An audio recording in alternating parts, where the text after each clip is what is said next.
Chapter 4 वायु। हमारी पृथ्वी चारों ओर से वायु की घनी चादर से घिरी हुई है, जिसे वायुमंडल कहते हैं। पृथ्वी पर सभी जीव जीवित रहने के लिए वायुमंडल पर निर्भर है।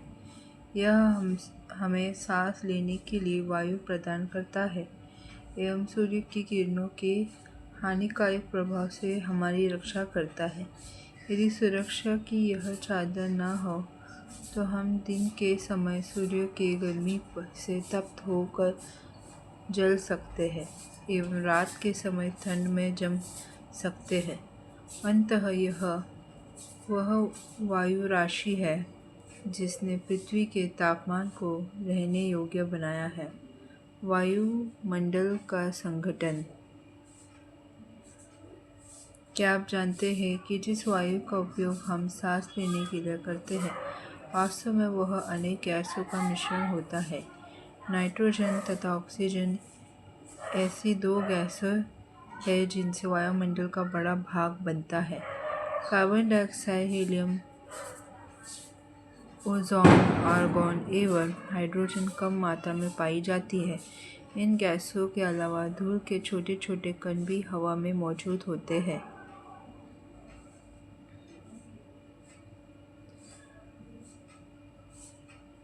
चित्र 4.1 में व्युत्तरेख दिया गया है, जिसमें वायु के विभिन्न संघटकों प्रतिशत दर्शाया गया है।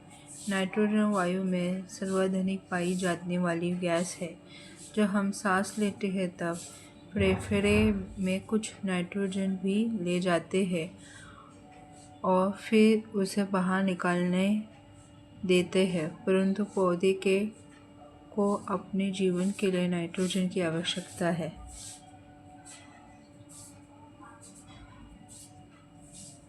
नाइट्रोजन 78%, अन्य सभी gases 0.04%, argon 0.93%, carbon dioxide 0.03%, oxygen 21%। क्या आप जानते हैं कार्बन डाइऑक्साइड वायुमंडल में फैलकर पृथ्वी से विकिरित ऊष्मा को पृथ्वी पर रोककर ग्रीन हाउस प्रभाव पैदा करती है, इसलिए इसे ग्रीन हाउस गैस भी कहते हैं। और इसके अभाव में धरती इतनी ठंडी हो जाती है, इस पर रहना असंभव होता है। किंतु जब कारखानों एवं कार के धुआं से वायुमंडल में इसका स्तर बढ़ता है, तब उस ऊष्मा के द्वारा पृथ्वी का तापमान बढ़ता है। इसे भूमंडलीय तापन ग्लोबल वार्मिंग कहते हैं। इस भूमंडलीय तापमान ग्लोबल वार्मिंग कहते हैं। तापमान में इस वृद्धि के कारण पृथ्वी के सबसे ठंडे प्रदेश में जमी हुई बर्फ पिघलती है, जिसके परिणाम स्वरूप समुद्र के जलस्तर में वृद्धि होती है, जिससे तटीय क्षेत्र में बाढ़ आ जाता है। दीर्घ अवधि में इसके कारण जलवायु में अत्यधिक परिवर्तन हो सकता है, जिसका फलस्वरूप कुछ पौधे एवं पशु लुप्त हो सकते हैं।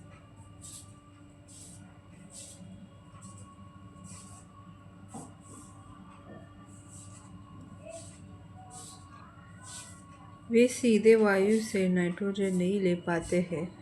मुद्रा तथा कुछ पौधे की जड़ों में रहने वाले जीवाणु वायु में से नाइट्रोजन लेकर इसका स्वरूप बदल देता है, जिससे पौधे इसके प्रयोग कर सकें। ऑक्सीजन वायु में प्रचुरता से मिलने वाली दूसरी गैस है। मनुष्य तथा पशु सांस लेने में वायु से ऑक्सीजन प्राप्त करते हैं।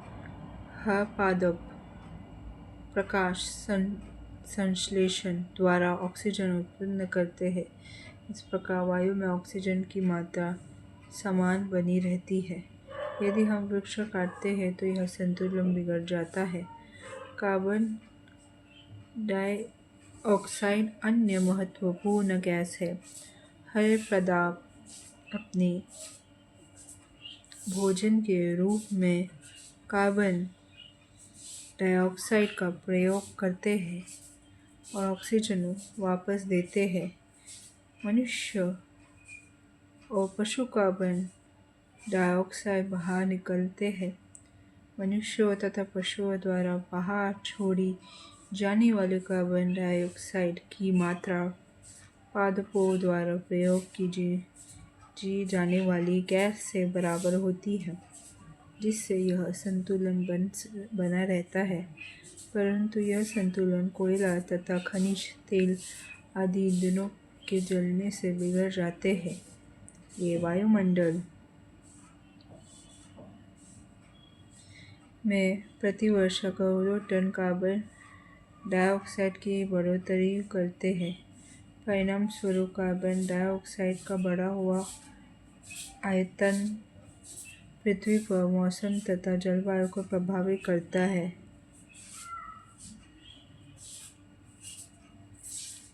पढ़ें एवं मनन करें। क्या भूमंडलीय तापमान आज के विश्व में एक गंभीर समस्या है?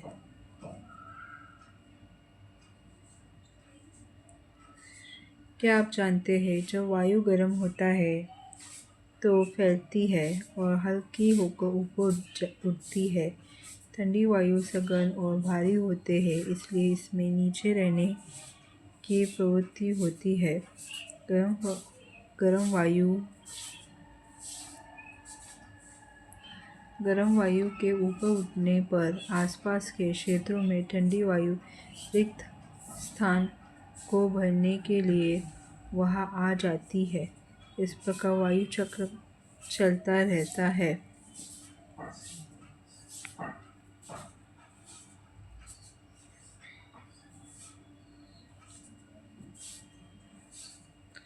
वायुमंडल की संरचना। हमारा वायुमंडल 5 परतों में विभाजित है, जो पृथ्वी की सतह से आरंभ होता है। ये क्षोभमंडल, समतल मंडल, मध्यमंडल, बाह्य वायुमंडल एवं बहिर्मंडल चित्र 4.2 है। क्षोभमंडल यह परत वायुमंडल की सबसे महत्वपूर्ण परत है। इसकी औसत ऊंचाई 13 किलोमीटर है। हम इसी मंडल में मौजूद वायु में सांस लेते हैं। मौसम की लगभग सब घटनाएं जैसे वर्षा, कोहरा एवं ओलावर्षण इसी परत के अंदर होते हैं।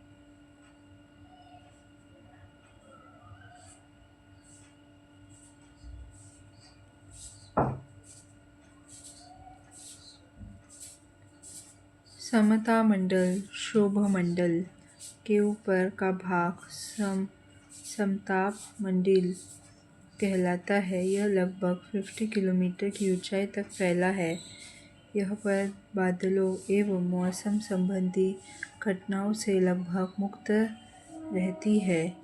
इसके फलस्वरूप यहाँ की परिस्थितियाँ हवाई जहाज उड़ने के लिए आदर्श होता है। समताप मंडल की और महत्वपूर्ण विशेषता यह है कि इसमें आयन ओजोन गैस की परत होती है। यह परत सूर्य से आने वाली हानिकारक गैसों से हमारी रक्षा करती है। मध्यमंडल वह वायुमंडल की तीसरी परत है। समताप मंडल से ठीक ऊपर होती है। यह लगभग 80 किलोमीटर की ऊंचाई तक फैली है। अंतरिक्ष से प्रवेश करने वाला उल्कापिंड इस परत में आने पर जल जाते हैं।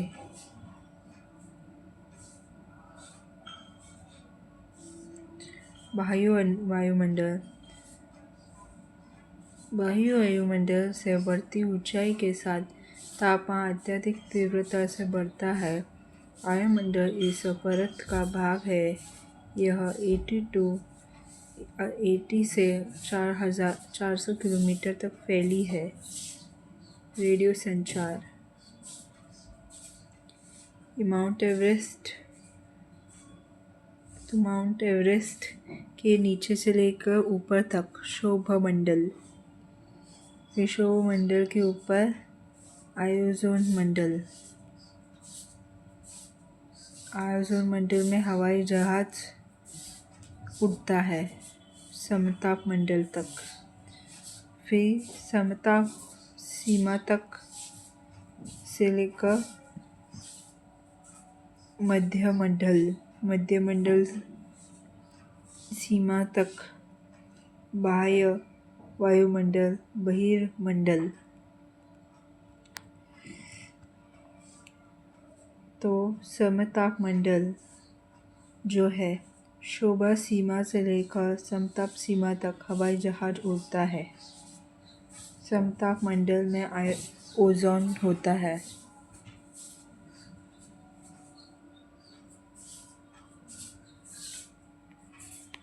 ये क्या था? वायुमंडल की परतें।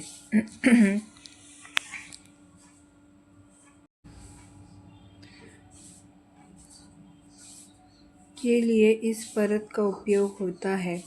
वास्तव में पृथ्वी में प्रसारित रेडियो तरंग इस परत द्वारा पुनः पृथ्वी पर परिवर्तन कर दी जाती है।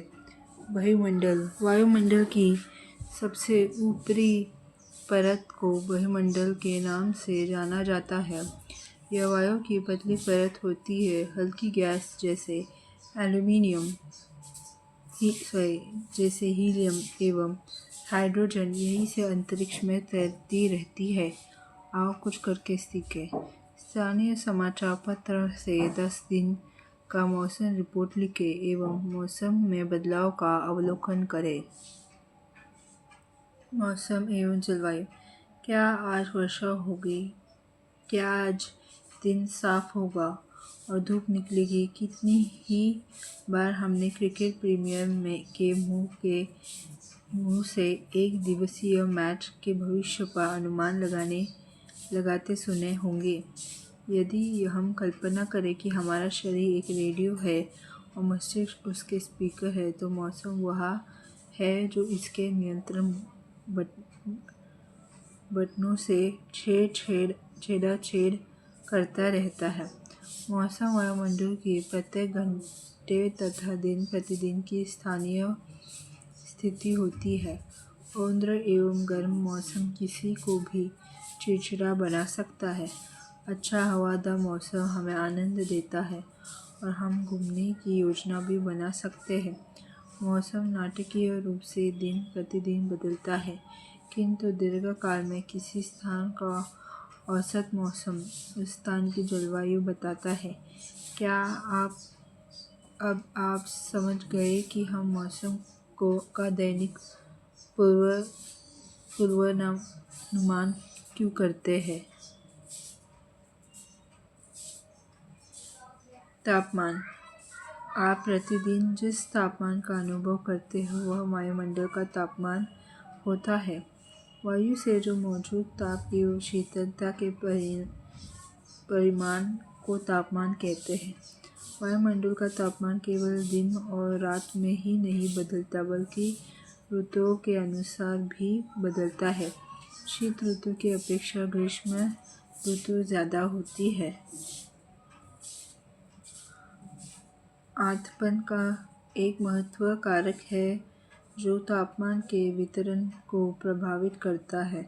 सूर्य से आने वाली वह ऊर्जा जिसे पृथ्वी रोक लेती है आर्द्रपन कहते हैं। आर्द्रपन सूर्यताप की मात्रा भूमध्य रेखा से ध्रुव की ओर घटित है, इसलिए तापमान उसी प्रकार घटता जाता है। मौसम का जानकारी के लिए यंत्र। वात दिग्दर्शक पवन की दिशा दर्शाता है। वाष्प वर्षा का मात्रा मापता है। वायु दाब भापता है। तापमापी तापमान भापता है।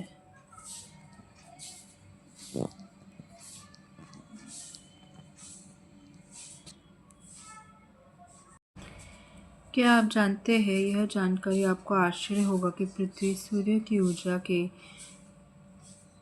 2 करोड़ भाग का केवल एक भाग है। 2 अरब वाट ही प्राप्त करती है।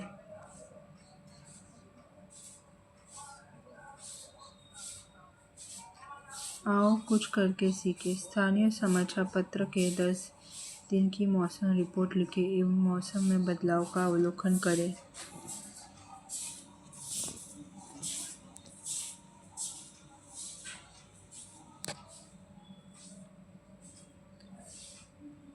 अब आप समझ गए होंगे कि ध्रुव बर्फ से क्यों ढके हुए हैं। यदि पृथ्वी का तापमान अत्यधिक बढ़ जाता है तो यह इतनी गर्म हो जाएगी कि यहाँ कुछ फसलें नहीं उग सकेगी। गांवों की अपेक्षा नगरों का तापमान बहुत अधिक होता है। दिन के समय में ऐसा एस्फेल्ट से बनी सड़कें एवं धातु और कंक्रीट से बना भवन गर्म हो जाता है। रात के समय यह ऊष्मा मुक्त हो जाती है। नगर के भीड़ वाले ऊंचे भवन गर्म वायु को रोक लेता है, जिससे नगरों का तापमान बढ़ जाता है। क्या आप जानते हैं, तापमान को मापने की मानक इकाई डिग्री सेल्सियस है। इसका आविष्कार एंडर्स सेल्सियस ने किया था। सेल्सियस पैमाने पर जल 0 डिग्री सेल्सियस पर जमता है एवं 100 डिग्री सेल्सियस पर उबलता है।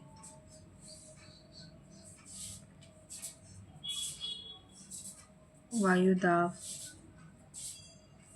यह जानकर आपको आश्चर्य होगा कि वायु हमारे शरीर पर उच्च दाब के साथ बल लगाती है, किंतु हम इसका अनुभव नहीं करते हैं।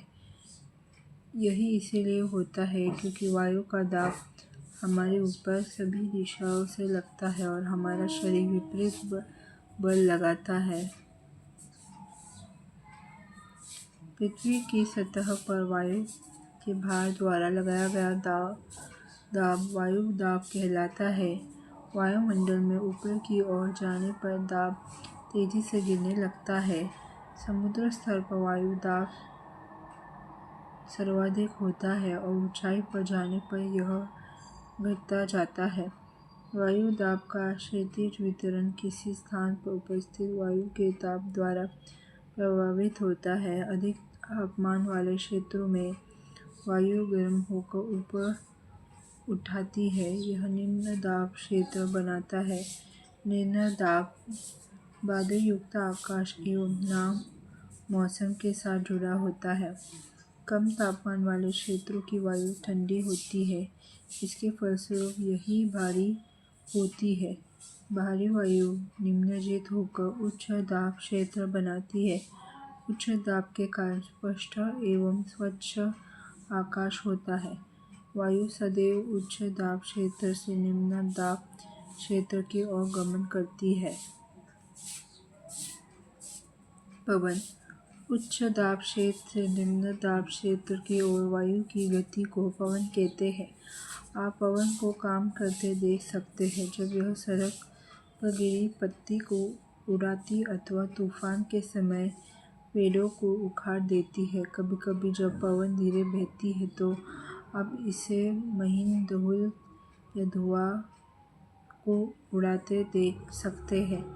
कभी कभी पवन इतनी तेज होती है कि इसके विपरीत दिशा में चलना कठिन हो जाता है। आपने अवश्य अनुभव किया होगा कि तेज पवन में छाता लेकर चलना आसान नहीं है। 3 अन्य उदाहरण सोचिए जब तेज पवन के कारण आपके लिए समस्या उत्पन्न हुई हो।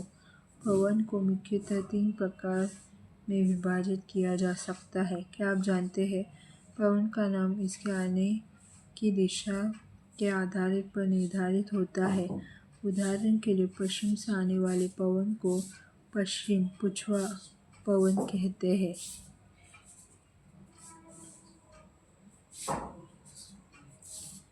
क्या आप जानते हैं कि चांद पर वायु नहीं है अतएव वहाँ वायु दाब भी नहीं है। अंतरिक्ष यात्रा जब चांद पर जाते हैं तो वे विशेष रूप से सुरक्षित हवा से भरी हुई अंतरिक्ष पोशाक पहनते हैं। यदि वे अंतरिक्ष पोशाक को न पहने तो अंतरिक्ष यात्रियों के शरीर द्वारा विपरीत बल लगने के कारण उनकी रक्त थैलियाँ फट सकती है,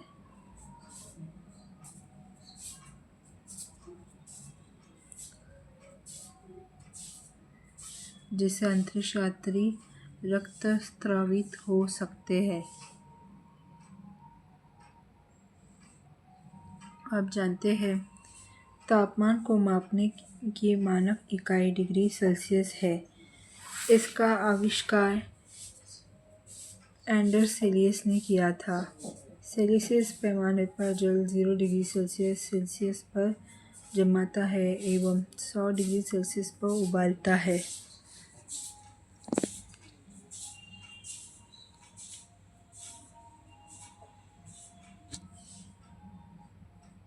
स्थायी पवनें व्यापारिक पश्चिम एवं पूर्वी पवनों स्थायी पवनों ये वर्षा भर लगातार निश्चित दिशा में चलती रहती है।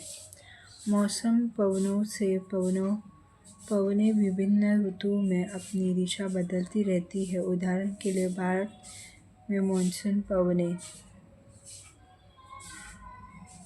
स्थानीय पवनें ये पवनें किसी छोटे क्षेत्र में वर्षा या दिन के किसी विशेष समय में चलती है। उदाहरण के लिए स्थल एवं समुद्री समीर। क्या आपको भारत के उत्तर क्षेत्र की गर्मी एवं शुष्क स्थानीय पवन याद है? इसे लू कहते हैं। 90 डिग्री उच्च दाब ध्रुवीय पूर्वीय पवन।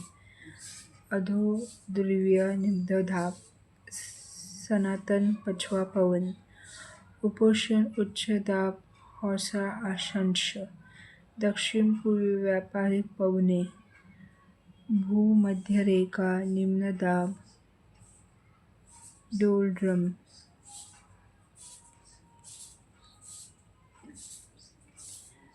उत्तर पूर्वीय व्यापारिक पवनें।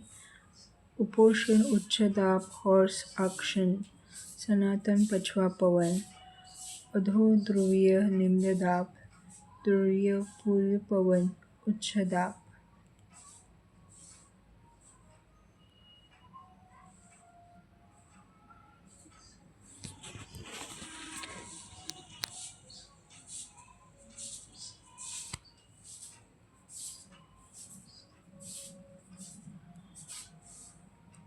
ये साउथ पोल 90 डिग्री दक्षिण में है। औंध्र द्विध्रुवीय निम्न दाब 60 डिग्री साउथ में है। फिर उपोष्ण उच्च दाब हॉर्स 30 डिग्री दक्षिण में है। दक्षिण पूर्वी व्यापारिक पवनें 23.5 डिग्री दक्षिण में है। इक्वेटर 0 डिग्री में है। कर्क रेखा 23.5 दक्षिण में है। उपोष्ण उच्च दाब हॉर्स अक्षांश 30 डिग्री उत्तर में है। फिर अधो ध्रुवीय निम्न दाब 60 डिग्री नॉर्थ उत्तर में है। नॉर्थ पोल में एंगल जो है वो 90 डिग्री नॉर्थ है।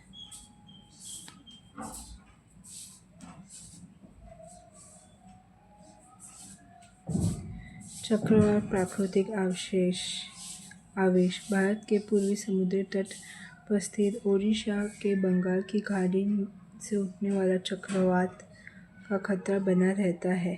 18 अक्टूबर 1999 को राज्य के 5 जिले में चक्रवात आया। 29 अक्टूबर 1999 को कुछ अन्य चक्रवात आया जिसने राज्य के बड़े भाग में तबाही मचाई। मुख्यतः पवन को वेग वर्षा तथा ज्वारीय प्रोत्कर्ष से हानियाँ हुई। 260 किलोमीटर प्रति घंटे तक के वेग वाली पवन 36 घंटे से भी ज़्यादा समय तक चलती रही। तीव्र वेग वाली इस पवन ने पेड़ों को काट दिया और कच्चे घरों को नष्ट कर दिया। अनेक औद्योगिक भवन तथा अन्य घरों की छत भी उड़ गई। विद्युत आपूर्ति एवं टेलीफोन लाइन पूरी तरह से कट गई। चक्रवात के फलस्वरूप लगातार 3 दिन तक भारी वर्षा होती रही। इस वर्षा के कारण ओडिशा का प्रमुख नदियां बाढ़ आ गई। चक्रवात पवनों के कारण उठा ज्वारीय तरंगें स्थल पर 20 किलोमीटर तक आ गई और फलस्वरूप तटीय क्षेत्रों में भयानक तबाही हुई। अचानक 7 से 10 मीटर ऊंची ज्वारीय तरंगें आ गई, जिसके कारण तैयार खड़ी धान की फसल पूरी तरह से नष्ट हो गई। चक्रवात द्वारा विनाश।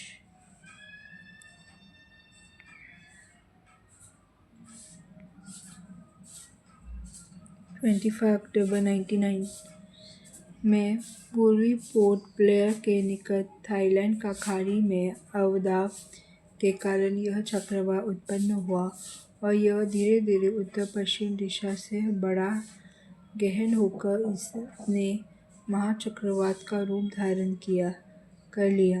29 अक्टूबर को सुबह 10:30 बजे ओडिशा के इरसाम एवं बालीकुडा के बीच के क्षेत्र को प्रभावित किया। इस महाचक्रवात में भुवनेश्वर, कटक और 28 तटीय नगरों सहित ओडिशा के पूरे तट को बर्बाद कर दिया। इससे लगभग 130 लाख लोग प्रभावित हुए। बहुत बड़ी संख्या में पशुओं की मौत हो गई। धान, सब्जियां एवं फलों की खड़ी फसलों को भारी नुकसान हुआ। ज्वारीय प्रोत्कर्ष से उत्पन्न हुई लवणता के कारण कृषि योग्य विशाल भू क्षेत्र अनुपजाऊ हो गया।